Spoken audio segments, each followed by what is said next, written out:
So as Margarita said, I'm a sort of new postdoc at Indiana, but the work I'm going to be presenting today is actually that I've done with Dedri Gentner and Sue Hespis at Northwestern University. So I won't spend too much time trying to sell this room on analogy, right? It's the reason that we're all here.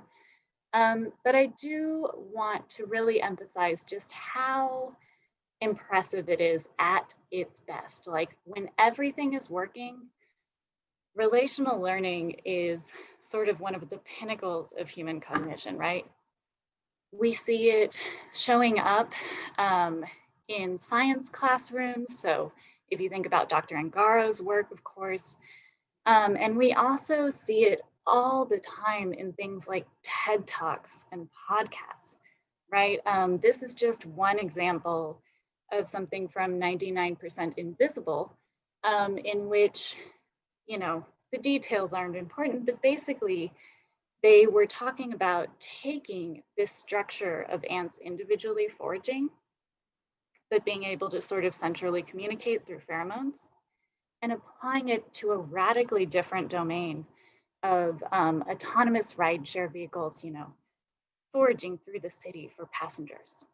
And so I want to spend that time sort of showing what it looks like at its heights when everything is working, because a lot of times it's not working. Relational learning is really hard. And who it's hardest for are these new learners, right? Children who have so much less experience with any of these relations. And we see developmental evidence of this. So as early as 3 months of age, we know that infants can be prompted to form new object categories and can discriminate between familiar object categories. And we're still seeing relational struggles at 3 years and beyond, right? And this, of course, this pattern is what spurred this idea of a relational shift, that as different processes mature, children are moving from this focus on the objects to a preference for these more sort of functional and relational similarities. And I want to spend a little bit of time on some of the preschool work, just because I think it shows some patterns that are going to be really important throughout this talk. So this, of course, is a study from Stella Christie and Dedri Gentner, in which they tried to teach preschoolers novel relations, right? So nothing that you'd have in your everyday life, sort of weird things like black dog over white dog, right? Or black over white, same animal. And so they would present preschoolers with a card like this and say, this is a jiggy or whatever made up name. And then they would be given 2 options to choose from and would ask, which one of these is a jiggy?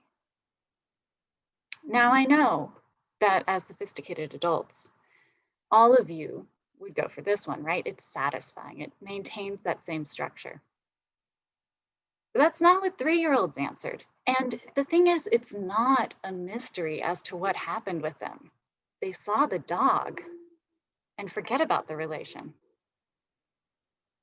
So this really raises the question of, you know, if new learners are moving about the world in such an object-focused way, how do they ever start to learn relations, right? How do we ever get to these adult level heights? And this is where structural alignment theory comes into play. It hinges on this beautiful idea that you can compare 2 things that may dramatically differ outwardly, and that in this moment of alignment, you learn something new about both of them. And what you learn is this common structure. And this idea gets supported in the same experiment. So, of course, that first group of 3-year-olds who were only given the single card went for the object match. But Stella gave another group of 3-year-olds 2 sets of cards, right? Set them side by side, a nice opportunity to compare. And asked, can you see why both of these are jiggies? And now they were able to answer basically like adults. Um, so the reason I wanted to delve into that study is that these are patterns that are not limited to Christine Gentner 2010. They show up again and again in the preschool literature, even in the adult literature. And it's that anytime you increase attention to these irrelevant objects, these ones that aren't critical to the relation or to surface differences, that's going to hurt your relational learning. And the flip side of that is that if you increase the opportunity to compare multiple exemplars, it's going to help your alignment and learning. But the world isn't made of these nice, neat comparison opportunities, right? Surely we need something else. And so because of that, what we also see is that the development of a couple of processes are really critical in spurring the relational shift as well. So one of these is language development in some ways. We just saw that with the Christine Gentner study, right? But they said, can you see why both of these are jiggies? That's a common label. And you can do the same thing even with these familiar labels saying that like both of these share the same role. We've given them the same label. And in some ways that makes sense, right? This is sort of an opportunity to compare. We also know from all of Lindsay Richland's incredible work how important executive functioning development is in this, right? It's being able to inhibit these object matches to pay attention to the relational roles. And so what I'm going to ask today is, does relational learning depend on the development of these processes, right? Most of the child literature does start in this age range with preschoolers. Does it begin here because these processes have developed and come online? Or is it possible that we might see some germ of relational learning even before these processes are here?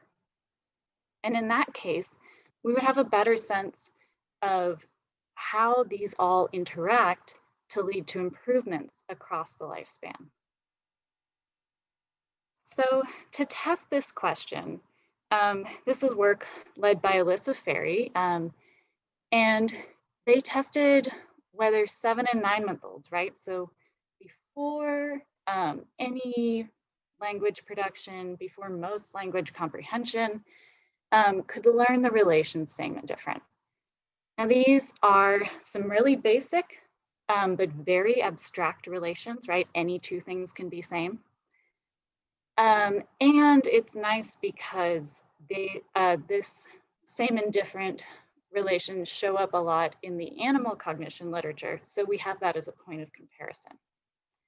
They also used visual displays, which if you'll think about all of the preschool studies I presented, that's usually the sort of mode that's used.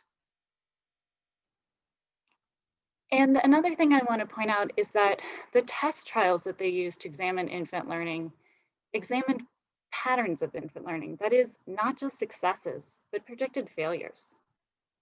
So why bother, right? Why set yourself up to have trials that infants can't learn on? And the reason is it's really important to see, is this actually likely to be the same process or sort of a related process, right? So if we know that these are the patterns we see in children's relational learning, we want to look for those same patterns in infancy so that we don't end up with something that just looks like relational learning, right? That maybe in certain contexts just seems to be the same, but doesn't share these same patterns. Okay, so how did they do it? You cannot ask a 7 or 9-month-old to point to the jiggy, right? So instead, what they did was they had a habituation dishabituation paradigm. And all that means is that over the course of several sequential trials, infants would be habituated, would just be presented with these pairs of objects. And over the course of the habituation, they saw 4 different pairs of objects. And these repeated until infants looking declined by 50%, which usually took about 6 to 9 trials. Why do we need to get there looking down to 50%? Because at test, what they're going to measure is the recovery of attention, right? So at test, they then presented infants with brand new objects. And if infants have only habituated to the objects they saw in habituation, if they've only learned like, yeah, this is Elmo and that's the blocks, these are giraffes with weirdly long eyelashes, then they should be looking longer across both of these trials. However, if they've also learned the relation between the objects, right, same if they habituated to same, then they should be looking longer at the relation they didn't learn, different. At the same time, as I said, it's important to look for this predicted error pattern. So how do you do this? How do you make an object salient for an infant? Well, the way that they went with was to sort of make it a very social little thing where an experimenter would show up with this individual object and say, hi, look, right? And just sort of wave it in front for several seconds. Look, do this with 4 different objects. Look, look. These objects were shown before habituation, and then they showed back up at test in the context of these novel and familiar relations. Now, if infants are able to generalize across all contexts, the fact that these contain salient objects shouldn't matter, right? But if what they're doing is a process similar to relational learning, then what we should see is that, again, is that they will actually be looking equally here despite the possibility that they could generalize on the new trials. Okay, and this pattern of results is exactly what Alyssa found. So this work wrapped up right as I came into grad school, and I think it's just a really interesting first answer to the question of whether relational learning depends on language and executive functioning, right? No, we're finding this evidence at 7 and 9 months, you know, before significant language development, way before inhibitory control. And what's nice is that recently more work has come out looking at same and different in infancy. So there's converging evidence now from Jean-Remy Oakman, where he looked at same and different at 14 months, actually using a different visual paradigm. At the same time, the fact that they found both generalization, but also this predicted error pattern suggests that this is a similar process to what we see in older children. Fortunately, for my dissertation, there were some unresolved questions. So one of these is just like, is this as young as it goes, right? You always want to know. And probably not, right? You wouldn't assume that you randomly picked an age where it worked, but there are a lot of things that are going on in the first few months. Visual processes are getting better. Language comprehension, they're starting, if you know the Bergelson and Swingley work, they're starting to at least understand a few words. And then motor development, what a game changer, right? Like literally changes your perspective on the world. And if you look at other areas in which infants sort of learn structural rules, such as linguistics, 7 to 9 months actually, you know, feels a little bit late. So we want to sort of be able to compare across all these areas. The other unresolved question was sort of like, what are the boundaries of this learning? So we know that 7 and 9 month olds generalize from 4 exemplars. Would greater variability have improved it? What about greater comparison? What is actually the most predictive factors in infant relational learning? And there's actually competing explanations for what might be most helpful. One of these seems pretty obvious, right? More is probably better. And the idea here is that increasing the number of exemplars and increasing the variation between them should promote detection of the invariant structure. So this is the sort of thing you might see in a science textbook a lot. So these are all examples of levers. Um, and what you can see is like, yes, a seesaw's a lever, but so are all of these tools. So is a wheelbarrow. The human arm is a lever. Isn't that beautiful? And what you get is that it doesn't depend on the fact that it's metal or it's a tool or it's man-made. The only thing that defines a lever is the fulcrum, the effort, and the load, right? So this is a way where more might be better, especially for relational structures. However, there's another line of research that points to the idea that, okay, that might be better eventually, but when you're making a first alignment, fewer repeated exemplars might be really important.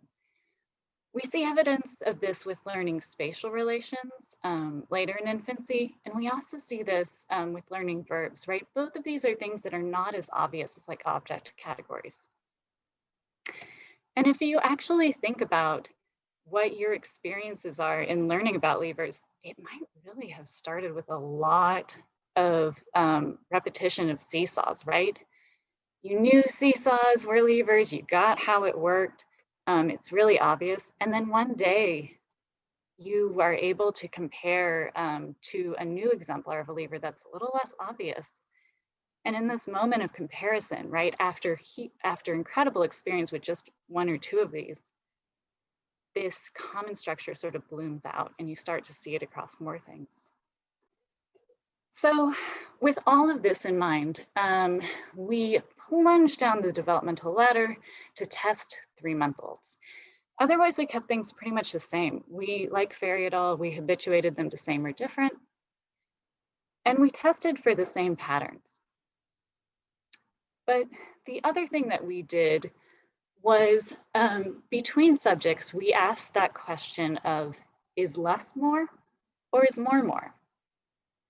And we did this by habituating them to either 2 exemplars or to 6. Okay, so what did that look like? So here's 6, right? Either same or different, new trials look the same. And if they were habituated to 2 exemplars, these repeated over the course of habituation. Again, of course, we tested for that predicted error pattern.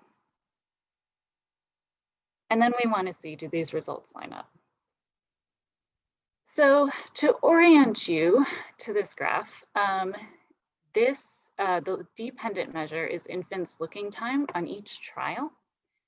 Infants had up to 60 seconds to look, and then we cut them off. And these individual dots are the individual looking times. What you really want to pay attention to is this thick bar. This is the mean. And if you are following all of this so far, you can see that there's no difference in looking when infants are habituated to 6 exemplars. They also didn't differentiate between salient objects, but it's a little hard to interpret because they weren't generalizing at all at test when they were habituated to 6 exemplars. So in terms of trying to figure out when this process begins, right, whether we can extend it to 3-month-olds, things were not looking great. But we're also testing the less is more theory. And actually what we found is that when infants were habituated to only 2 repeating exemplars, they now look significantly longer at novel. And I should have said, these collapse across both same and different. We didn't find an interaction of whether they were habituated to one or the other. These same infants, right, this exact same group of infants, then when they had test trials that had these individually salient objects, looked equally between them. So this is exciting because it extends this down to 3-month-olds, right? We're now finding these consistent patterns in infancy, and they are patterns that are shared with these older children. But we also have a clearer idea a little bit of what the mechanism is, right? What are the boundaries of this learning? And it's that at this very young age, less seems to be more, More repetition seems to be critical for making this initial alignment. So now that we've sort of established that this process might be present, I want to start to ask, how does it interact with other developing processes? And there's one process that seems like it might really be implicated in relational learning in our paradigm, and especially for these age groups. So over the first few months, several visual processes are improving dramatically. Visual acuity gets real good, real fast. Attention, like scanning patterns, get more efficient over the first several months. And visual working memory is pretty protracted. You see that you can sort of only reliably track the identity of one object in a display for the first few months. And then you work your way up to 2. Sort of by the end of the first year, you can maybe track 3. So all of this combined, what we see is that younger infants pretty consistently have trouble recognizing objects across presentations, especially when multiple objects are involved. And that basically describes our paradigm. As further evidence that visual working memory might be implicated, might interact with this relational learning process, we're lucky enough to be working with Chen, who's one of Ken Forbes's students. And he recently made a model that helped explain, that showed that immature working memory could explain the less is more result of the experiment I just showed you, right? I will not be able to go into that much detail about it, but the general idea is that he added a working memory component to the structure mapping engine. And it's sort of not a great working memory component, right? And so what we actually see is that when that is attached to the structure mapping engine, it actually takes multiple presentations, right? At least 3 before you can move on from encoding just something like shape and color to the sort of actual object boundaries to the relation between them. And then at that point, once you have that relation, it's easier to apply it at test across those test pairs. So with the developmental evidence and with the computational modeling evidence, it really seems like visual working memory could be an important component that interacts with infant relational learning. So how do we test for this interaction? One way is knowing the developmental patterns. We might just be able to use the same age groups that we already have, right? These infants are going to have worse working memory. These infants are really, not at adult-like levels, obviously, but look a lot better, are able to track 2 objects pretty consistently. So we took it to sort of this extreme level of saying, what is sort of the most extreme test of this, right? And it's 1 exemplar. Now, I've been highlighting how important comparison is, right? And 1 exemplar, no matter whether you go for less is more or more is more, it probably shouldn't be sufficient to highlight the relational structure over the surface features.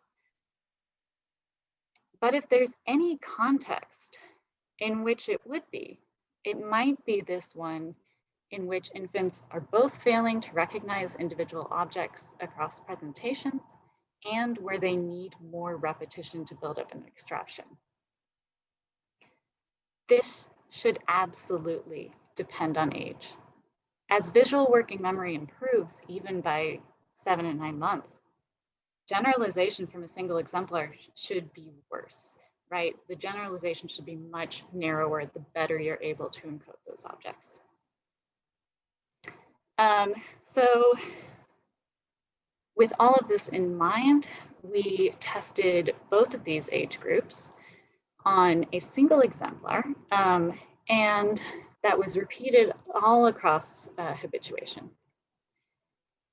We had pretty much the same trials, but with 1 addition. I'll go over that in just a second. So both of these are the same. We're testing for generalization. We're testing for the impact of salient objects. But there's a very real possibility that no one's going to learn anything here, right?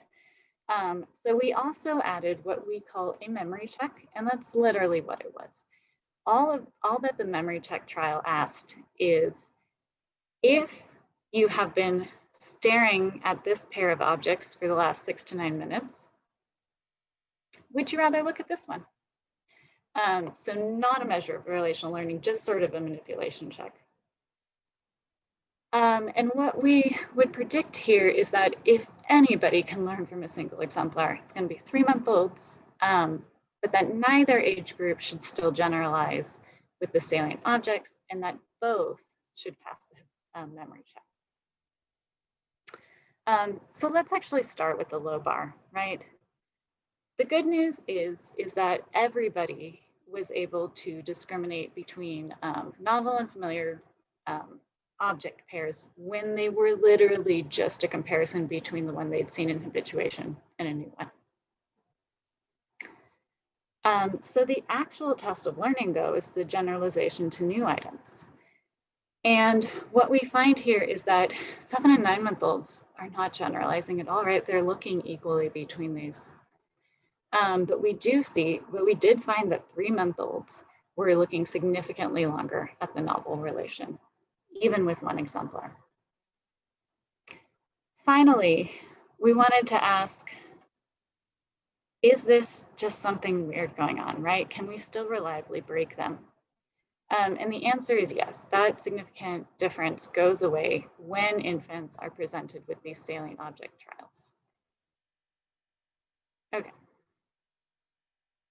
So in summary, we've now had across 3 studies, 3 pieces of evidence that infants seem to be able to learn same and different from these visual displays.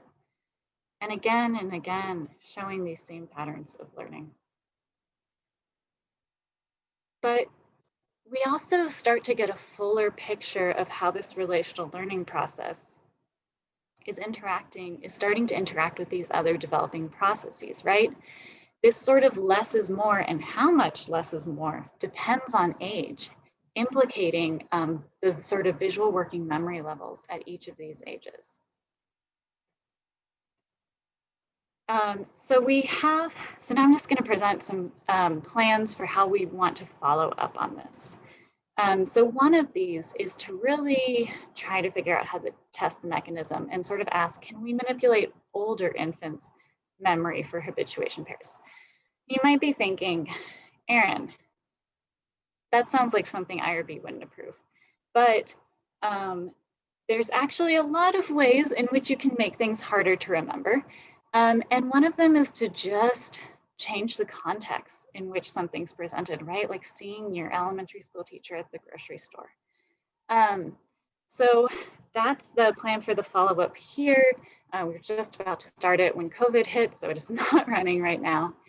But the idea would be to keep the single exemplar, but changing the context between each habituation trial. So it's no longer this exact same objects and incredibly easy to align. And what would be really cool is with greater context variability, you might actually see a reverse effect, right? Maybe we'll get 7- and 9-month-olds to look more like 3-month-olds by messing with their ability to recognize these objects. But adding that extra variability is almost certainly going to hurt our delicate 3-month-olds. So that'll be something interesting to follow up on. The other way we're following up on these is by asking sort of a question about how we define variability. So I've been talking about, 1 exemplar, 2 exemplar, 4, 6. But you could also think about variability in terms of the level of similarity between these exemplars. So if you had these examples of levers, probably be pretty easy to align. But these examples could get you much farther. So what we're following up on in sort of this line of work is saying, okay, less is more for 3-month-olds. But what does that mean in terms of level of similarity? So as a reminder, these are the 6 exemplars that infants were given in section 2. And these are the 6 exemplars that we're in progress of showing them. I promise there are actually 6 unique ones, but as you can see, they're incredibly constrained, right? They all are members of this sort of fantastic Greeble category. There are slight differences between families. So some of them orient down, some of them orient up. And really, though, these are easy to miss, especially if you're like a teeny tiny, 3-month-old. So in practice, it really might be more like just getting a couple of exemplars. And even then, ones that are all in the same category. So an obvious question that comes out of that is, okay, maybe they'll be able to align them. How broad, how abstracted an abstraction are you going to get from that?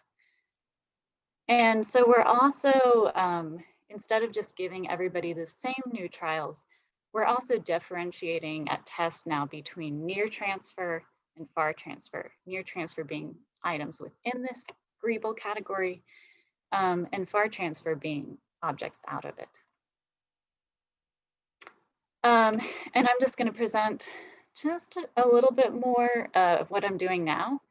But I want to quickly sum up overall. Coming back to the question of whether we can see whether relational learning depends on executive functioning and language development. We now have 3 studies that seem to point to the answer being no, right? We see it as young as 3 months. And throughout these 3 studies, infants generally showed the same patterns of learning as older children.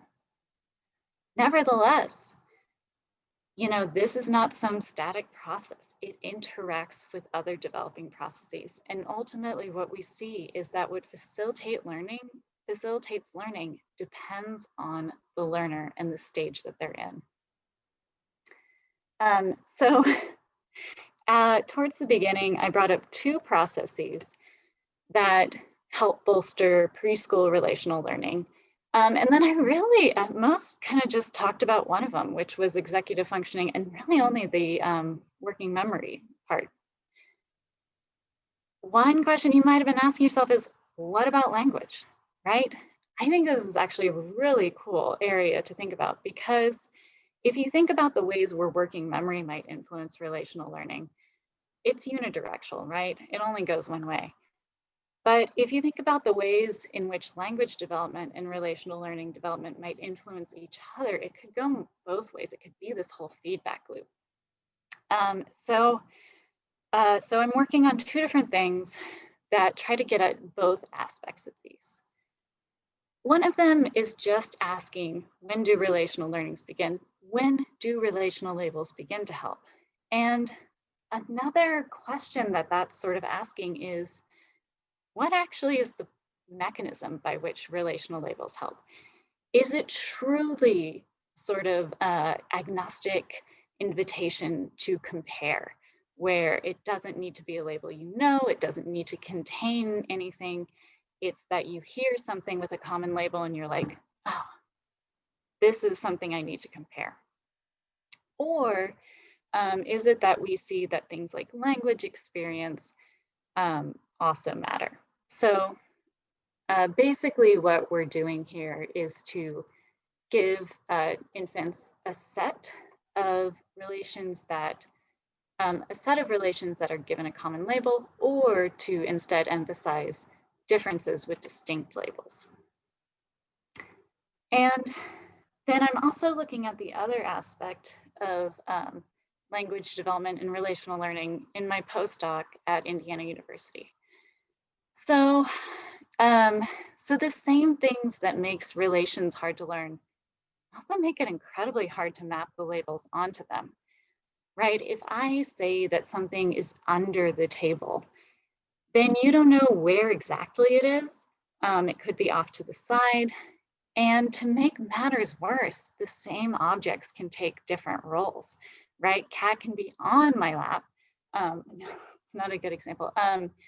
Uh, Cat can be on the blanket or blanket can be on the cat. So this makes it hard because it's potentially very abstract. What I'm asking my postdoc is it actually that abstract? What are infants' real world experiences with spatial relations? And so we're doing this by looking at the infant generated data from their egocentric perspective, which is a fancy way of saying that Linda Smith, who I'm working with at IU, has this incredible data set where she stuck head cameras onto babies, and now we have pictures from it. And so what we're looking for are things that infants could potentially exploit, like these things that would allow them to make these initial alignments, right? So are there patterns even just like smaller objects are always in larger objects? And thinking again about the role of repetition, about how the fact that less might be more. Are they even just seeing really consistent objects playing really consistent roles each day? So maybe your main example of on that you interact most with is literally just the same sippy cup on the same tray every day. So this is a project that's really at its beginning, but I think it could potentially open up a lot of exciting ideas. And maybe if we're all back in a physical conference room one day, we could talk about it.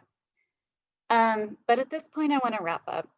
And so I want to thank everyone who was involved in these projects, from the faculty to the grad students, to all of our lab managers, and of course the parents and children who trekked in every day. Finally, I want to thank you for having me, in your rooms on your laptops. And at this point, I'm going to open it up for questions. So thank you.